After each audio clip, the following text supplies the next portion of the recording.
This feels like a powerful fish. It is the species I'm looking for, but it's only a juvenile, small by grouper standards. Here it is.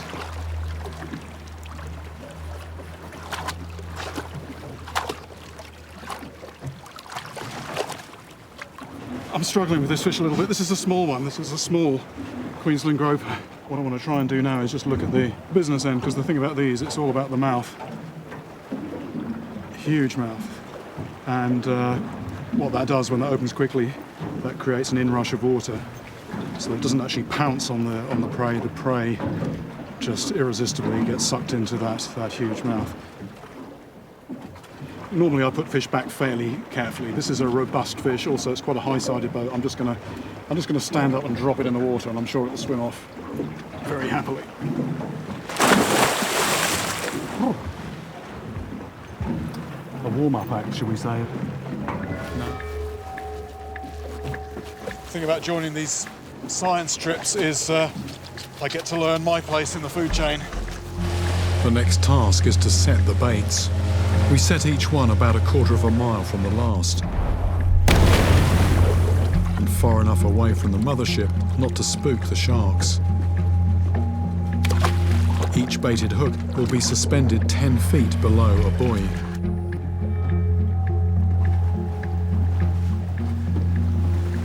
All the baits are out. At the moment they look untouched. You've got a red buoy and also the smaller white buoy. What we're waiting for is the white buoy to disappear, but all quiet at the moment.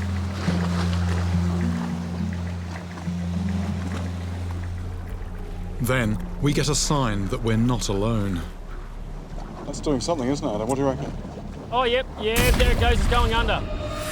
Tiger on! Tiger on! As we approach the buoy, I can see an ominous shape beneath the surface. These are the kids.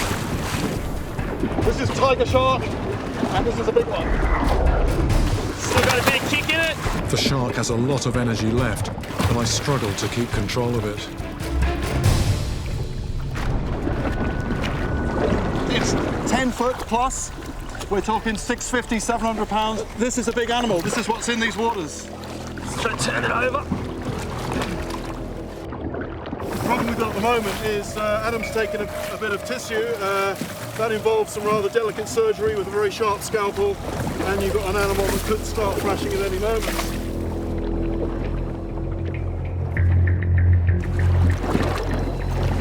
So Adam's taking a blood sample from it now. From these samples, Adam will get a better understanding of what the shark eats. It's rolling, it's rolling. The shark is winding itself around the leader wire, dragging our side of the boat down. Then it sinks its teeth into our air-filled boat.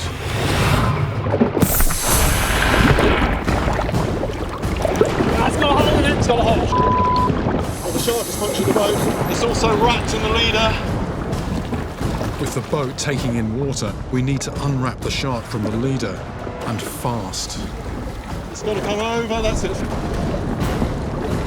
Let's just get it off and get this boat back.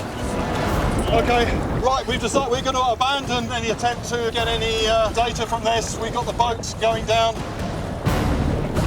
We cut the leader and release the shark. We have a hole in the boat, and the air has come out and water is going in. We need to get back to the mothership, which is becoming increasingly distant, so priority is us getting out of here. We limp back to the mothership. I still can't get over the sight of such a huge predator so close. Now, more than ever, I wonder if we humans are on the shark's menu. We reset the lines, hoping for a bigger catch. Yeah, it's up near the surface.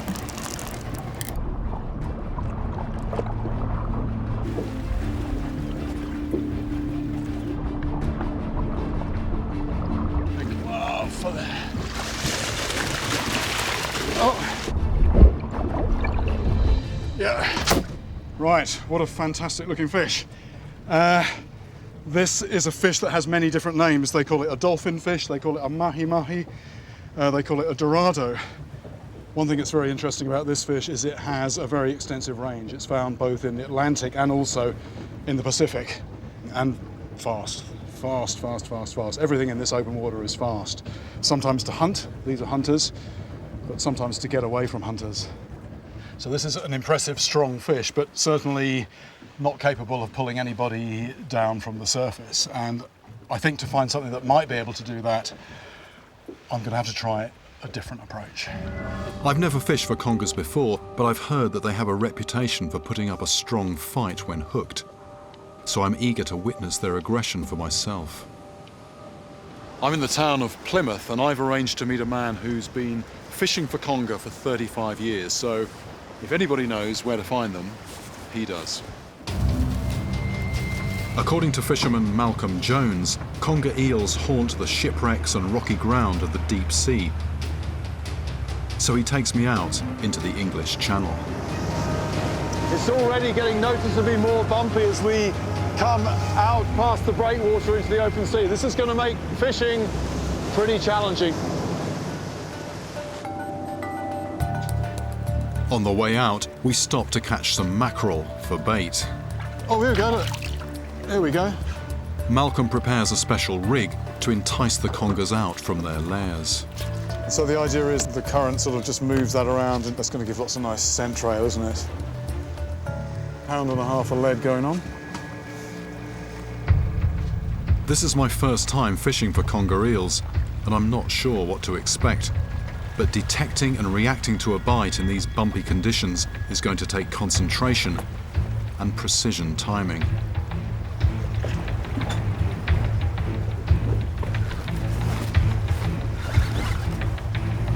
Yeah, I think I might be. Oh, no. That was definitely some attention from something, because I don't have the bait, and I don't have no bait. I have half a bait.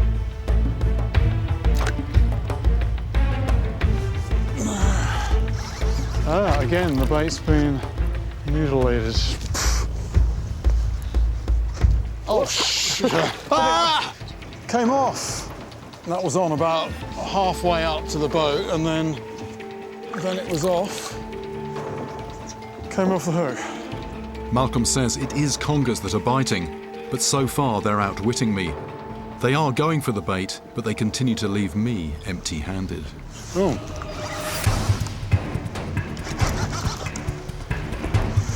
That was something on the end, quite a good size.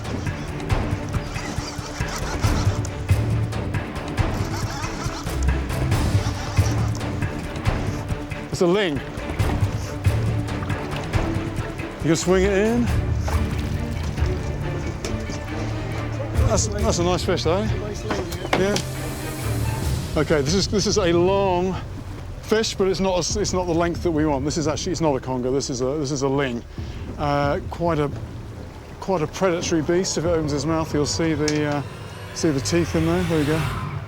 And it's got that one barbel, that one sort of tentacle on its chin.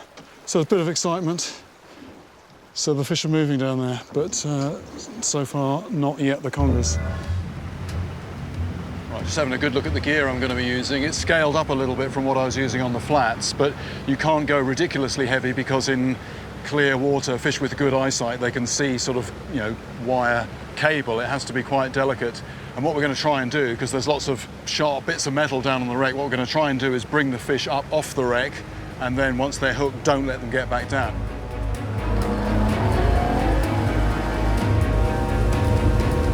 Once out of port, we travel southeast from Key West to where the shallow coastal waters drop off into the deeper ocean.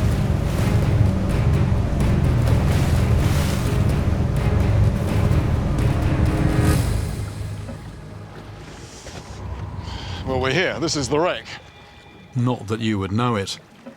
As with all open ocean fishing, the surface gives little away.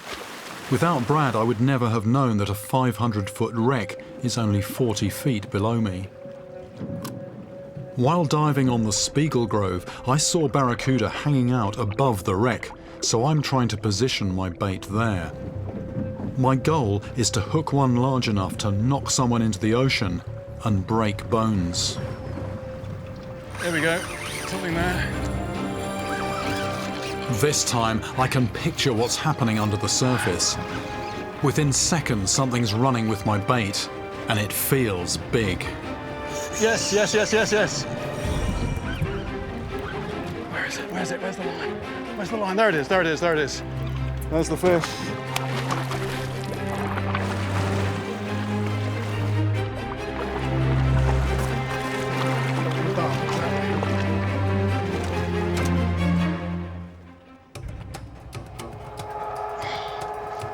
Oh, this fish has still got so much strength.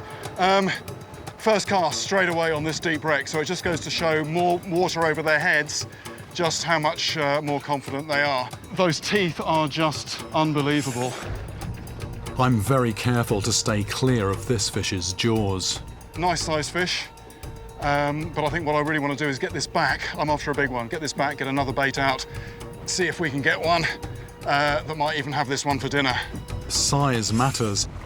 I'm here to prove that Barracuda not only have the equipment, but also the sheer weight and power to commit the attacks I'm investigating. I quickly hook another.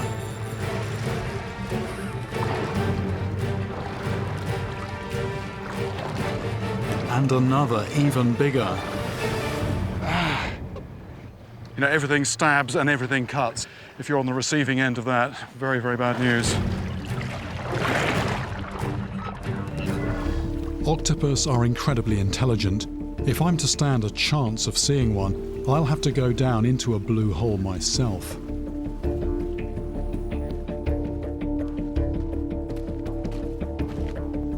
Along with Timer's sighting, I've read of 2 others that have occurred in or around an oceanic blue hole. Boat captains have described a huge creature briefly breaking the surface, and dark shapes shifting over the reef into the ominous depths.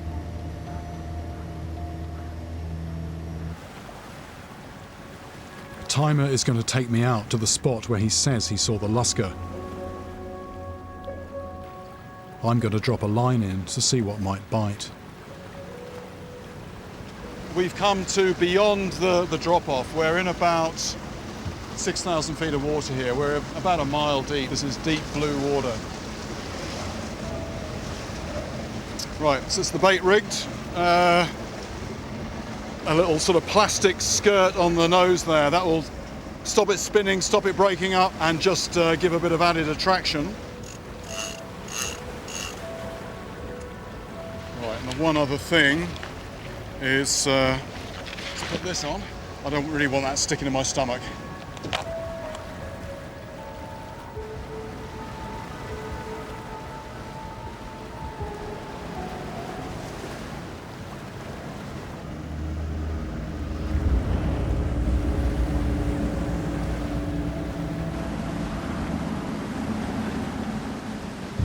Right, we're now set up. We've got 2 lines out, 2 baits skittering on the surface, something like 40, 50 yards behind.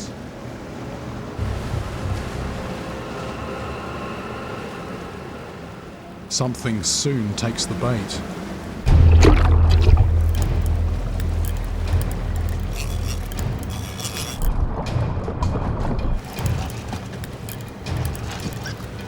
Here we go, it's a tuna. Oh, that's taken off, that's taken off. It's not a huge fish, but the way that took off when it saw the boat, incredible power for a fish that size.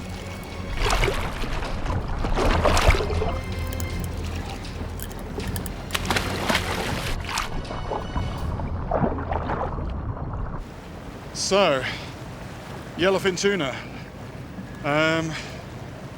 And that hit within a few minutes of getting the bait out. This is a very fast fish, very powerful fish. I guess what I'm interested in is what might be out here that's going to make a meal of this. The Barracuda just keep on coming, each one bigger than the last. fast and furious action. I feel like I'm casting into the pack of barracuda I saw while diving. Oh, there's a better sized one. Here we go. Oh, just one after the other, these fish, and look at the size. It's not just about individual big fish, these are all serious sized fish, and they seem to pack more or less in fish of a similar size. Then a different kind of take, and definitely a bigger fish. Is it that I've got my line past the marauding pack and down to the big barracuda below? This feels more of a weight than a speed merchant. It was going deep, which had me a bit worried. Gonna see the fish in a sec. Gonna see the fish, and it's a grouper. Groupers are predators that normally stay deep. This one must have been drawn up by all the feeding activity above.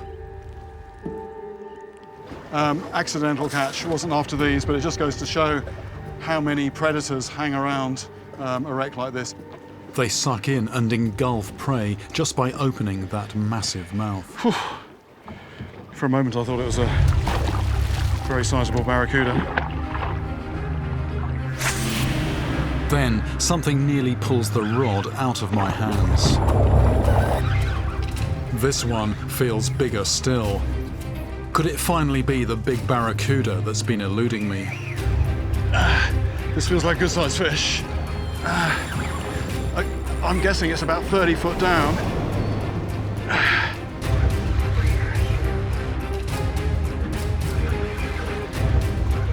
And I'm struggling to bring it any nearer to the surface.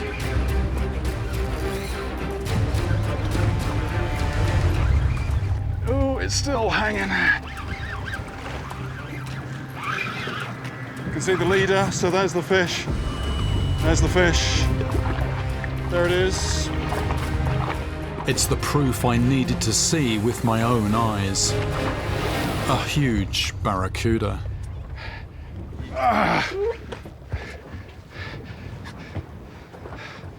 Size of this. I've been thinking I've been catching big ones, one after another, and along comes this. No, those aren't big ones. This is a big one. It's just unbelievable. The teeth, the power, the streamlining. This would absolutely lacerate a limb, and I reckon one like this, at speed, out of the water, hit you in the side. Perfectly possible this could break your ribs. It's a tired fish as well. I want to get it back in the water. I came to Florida in search of a creature capable of inflicting life-threatening injuries. And it wasn't the shark that most would assume, but another of the ocean's super predators. It rams its prey at speed, with teeth that slice at the merest contact. But perhaps most remarkable, it can do this both below and above the water. I know that barracuda don't deliberately target humans, but these high-speed predators slice through the same warm, shallow water where people play. So in the Florida Keys, I'm now very wary of the other jaws below the surface. The next morning, I hire a boat to take me out to sea. I need to get my line in the water to find out what is really out there.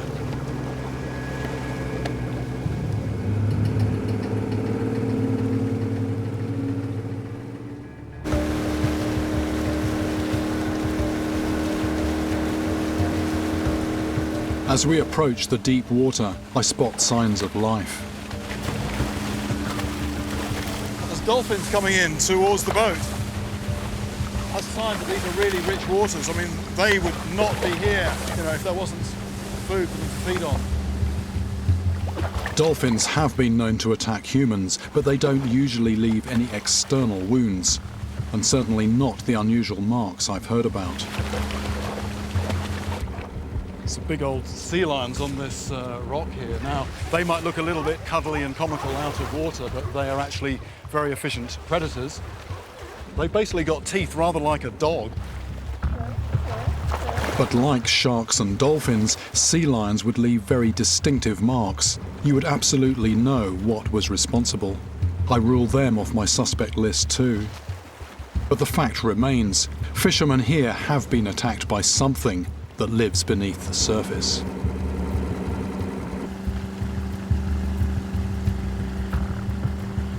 We've just spotted an area of bait fish about a couple hundred yards away, and what happens is you've got small fish swimming near the surface. It alters the pattern of the surface, so you've got these tighter pattern of waves over there. And what we're going to do is we're going to just work backwards and forwards around that. It's quite a big patch, and the chances are, well, we're hoping there's going to be bigger fish underneath that coming in to feed on those small ones. This is what I'm going to put on the end of the line. This mimics small fish in the water. When the boat is moving, that will bring this alive. And the thing about this vein on the front here, this will make it dive down beneath the surface. I'm using wire because the chances are anything that goes after a small fish is going to have teeth. Let's just clip that on here.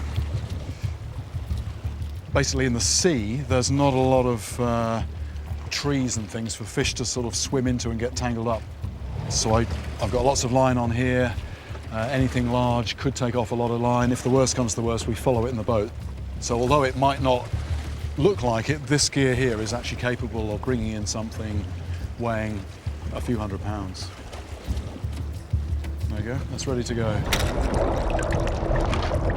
We motor at speed, so my lures move like small fish fleeing a predator. Right, all set. Now we just wait and watch. But I don't have to wait long. Oh, yep.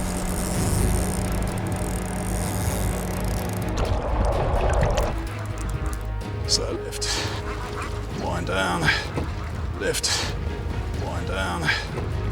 It doesn't feel very big, whatever it is.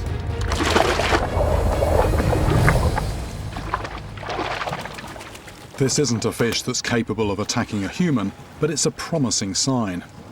Skipjack tuna, and these are perfect meals for anything larger. And the fact that these are around, I mean, it's a bit like, you know, if the zebras are around, you know the lions have got to be there somewhere. So I'll put this one back alive. Finally, after what seems like an endless journey, I'm told we're floating above squid territory. There's no way of reaching the bottom, so we deploy a drift anchor to steady the boat, and we get our lines out. There we go. The technique is basic, just hand lines and that vicious jig, coated in phosphorescent paint so it glows in the dark depths. This ghostly light, combined with a scrap of dead fish and the jig's movement, should trigger the squid's natural predatory instinct. I'm slightly concerned about the side of the boat here. I mean, no doubt it's all in the name of efficiency, so you can pull squid over easily, but that's actually lower than my knee. So I'm thinking if the boat's tipping a bit, if the surface is slippery, I can imagine it'd be very easy to go over the side. When Rafael, the fisherman I met in Mexico, got in the water with squid, it was only seconds before they attacked. And the fishermen here warn me that when men fall overboard, the squid converge and drag them down. And generally they're not seen again. Here we go. Okay. It's a grueling task, hauling this beast up from the depths by hand. This is quite tiring. It's trying to keep your balance at the same time. Whoa! Thought it had gone. The boat gives a sudden lurch, and suddenly the line goes a bit slack. I think I can see it. There it is. This feels big. Okay.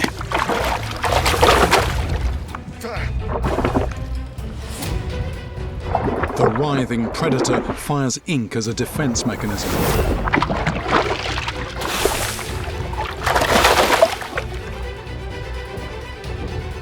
Come aboard, and here we go.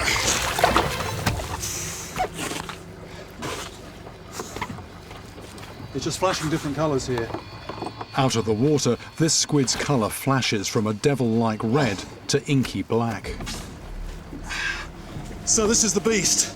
This is a Humboldt squid, And just what a weird animal it is. You have the mouth in the middle there, surrounded by tentacles, and inside there you can see the beak.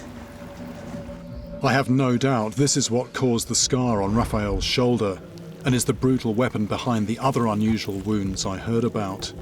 It's the key piece of evidence that ties all my stories together. And they have more weird anatomy. This is the siphon. This is what it squirts ink out of. These bizarre-looking predators are like something out of a horror movie. An alien animal totally unlike any fish I have ever caught. Quite an impressive beast. Going back. This squid is a decent size, but I'm told they grow twice as long, perhaps 8 times the weight. And there's something even more terrifying about these animals. Within seconds, another line goes. And they keep coming. Here we go, coming over. Hey! Luckily that wasn't ink. Oh, there's lots down here. These cannibalistic devils rise from the depths to attack other squid struggling on the fishing jigs. I'm told they hunt in packs of more than 1,000. Then, as suddenly as they first appeared, they're gone. I reset my bait and try again for a conger. Yeah, we got one. See if this one stays on the line.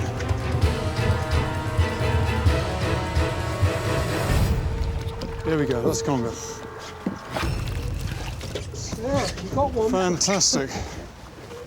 I just want to calm it down a little bit and have a look at it. I'm just being careful though, because I don't want my hands anywhere near the mouth. Having spoken to Jimmy, seen what one of these did to his face, this is a fish to be treated with respect, even though this, as conger eels go, is not a big one. The thing is that they grow a lot heavier than this, much heavier than this, but in terms of length, it's something like twice the length of this.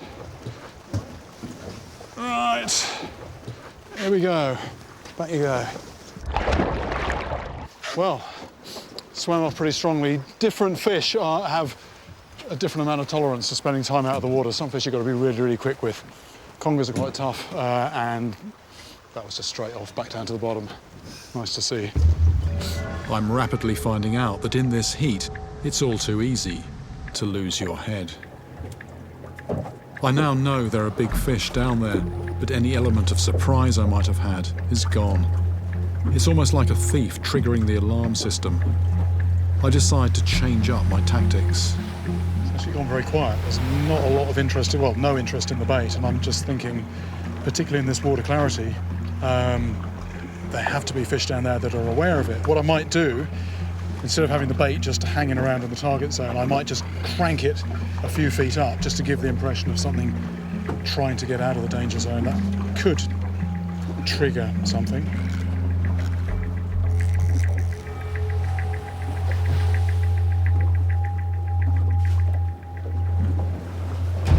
Oh, here we go.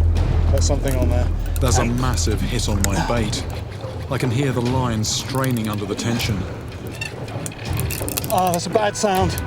It's right for the anchor rope. It's a big fish. If we're going to bring it in, I urgently need to stop the line fouling the anchor chain. But this maneuver risks giving the fish the chance to reach the rocky bottom. I wonder if we can even get the anchor up and go after it. This is a very big fish, very big fish. We need to work the fish away from the submerged cliffs and sharp rocks around the island, which could Might go cut the again. line.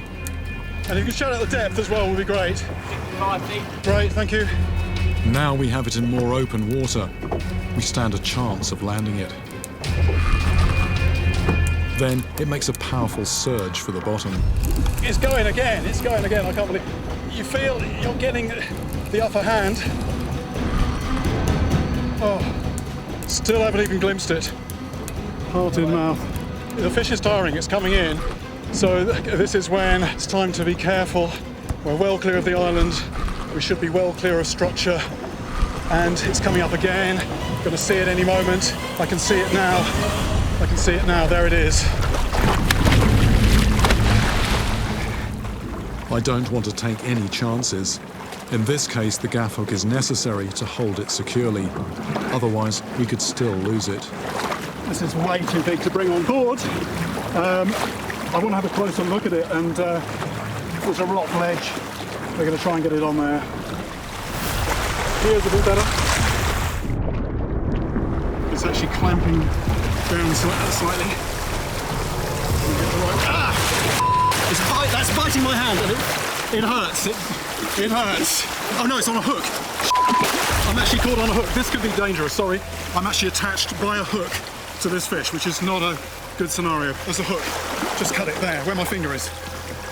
Yes, good. I'm just going to see if I can get a little bit of this out of the water. I don't want to lift it all out, but I can lift it maybe a tiny bit.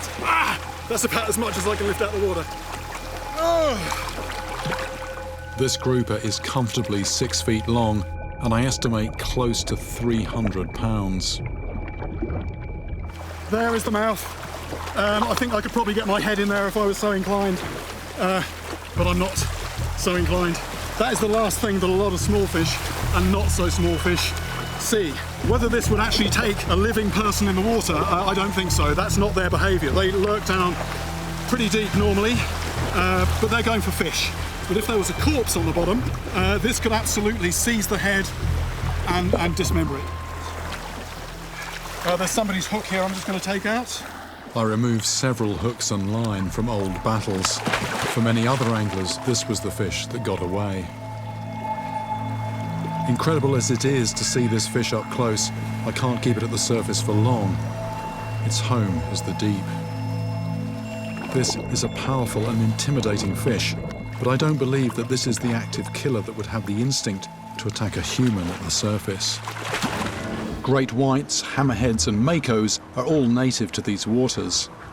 But I've already ruled out sharks because their bite marks are so distinct. I can't imagine a shark's jaw leaving the unusual bruises and wounds I've been hearing about. My investigation seems to be going nowhere fast, when one of my reels starts screaming.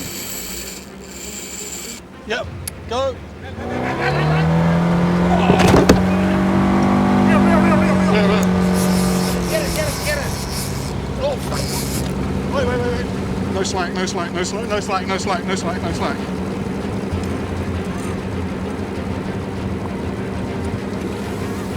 We're on the braid now, we're off the nylon, and it's running. It's just running. Right. Guys, feeling, oh, there it is. It's 40, 50 yards off. It's getting close to the boat. So striped marlin, this. See the vertical stripes on the body. For a humble novice to sea fishing, this is a landmark catch. Marlin are truly iconic fish, and it's the first time I've even seen a striped marlin.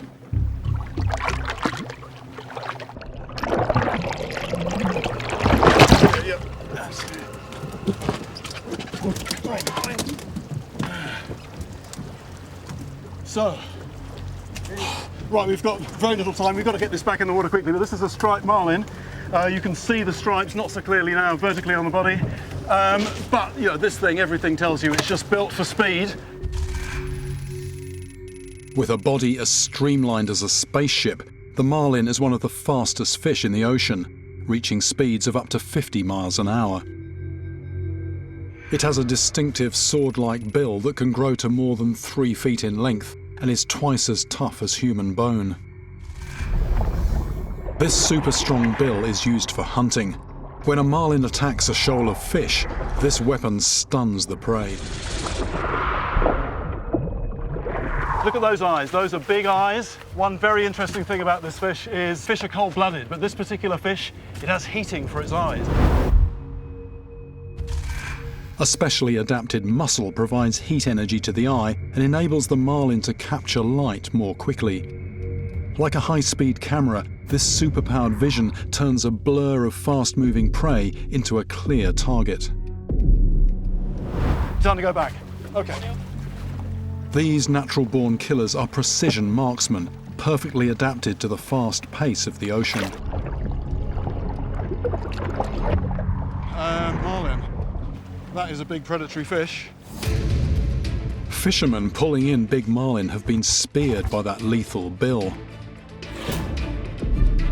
But these were accidental encounters, leaving a single distinctive wound. Very soon. You're going to see the fish very soon. There it is. That's the good fish. Look at that. The net, the net, the net.